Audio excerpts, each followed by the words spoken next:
श्री रामनवमी निमित्त कोपरगाव शहरातील तहसील कार्यालयाच्या मैदानावर श्री साईगाव पालखी सोहळा व मुंबादेवी तरुण मंडळ यांच्या वतीने साध्वी परमपूज्य अनुराधा दिदी पंढरपूरकर यांच्या सुश्राव्य वाणीतून श्री शिवमहापुराण महाकथेचे आयोजन गुढीपाडव्यापासून करण्यात आले आहे।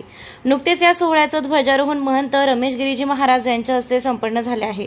आज गुढीपाडवा नूतन वर्षानिमित्ताने श्री साईगाव पालखी सोहळा व मुंबादेवी तरुण मंडळ व ज्येष्ठ नागरिक सेवा मंच कोपरगाव यांच्या वतीने पहाट पाडवा या कार्यक्रमाचे आयोजन करण्यात आले होते।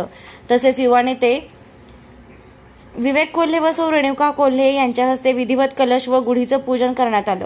यावेळी गायिका सुरभी कुलकर्णी यांच्या सुरेख गीतांनी उपस्थितांची मने जिंकून घेतली आहे। तसेच यावेळी आम्ही साईंच्या लेकी महिला अभिवादन मोटरसायकल रॅलीचे आयोजन करण्यात आले होते।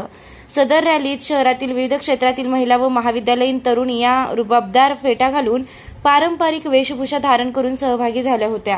यावेळी पुष्पाताई काळे, राज्य पतसंस्था फेडरेशनचे अध्यक्ष काकासाहेब कोयटे, ज्येष्ठ नागरिक मंच अध्यक्ष सुधा भाभी ठोळे, दत्तात्रय कंगले, विजय शेडबंब, उत्तमचंद शहा, माजी नगर अध्यक्ष विजयराव वहाडणे, डॉक्टर श्री विलास आचारी, कैलास शेड ठोळे, जगमोहन चिकटे, नितीन डोंगरे, सोमनाथ केकाण, अमृतकर सर, मकरंद कोपाळकर, वाघ सर, श्री मुंदडा, विमलताई पुंडे, रजनीताई गुजराती, सौ शैलजा रोहम, प्रेमलता सुतार, श्रीमती माधवीताई नेने, सुधाताई कोयटे आदी मान्यवर तसेच ज्येष्ठ सेवा मंचाचे पदाधिकारी, नागरिक, महिला उपस्थित होत्या। निर्भीड न्यूज, योगेश डोके, कोपरगाव।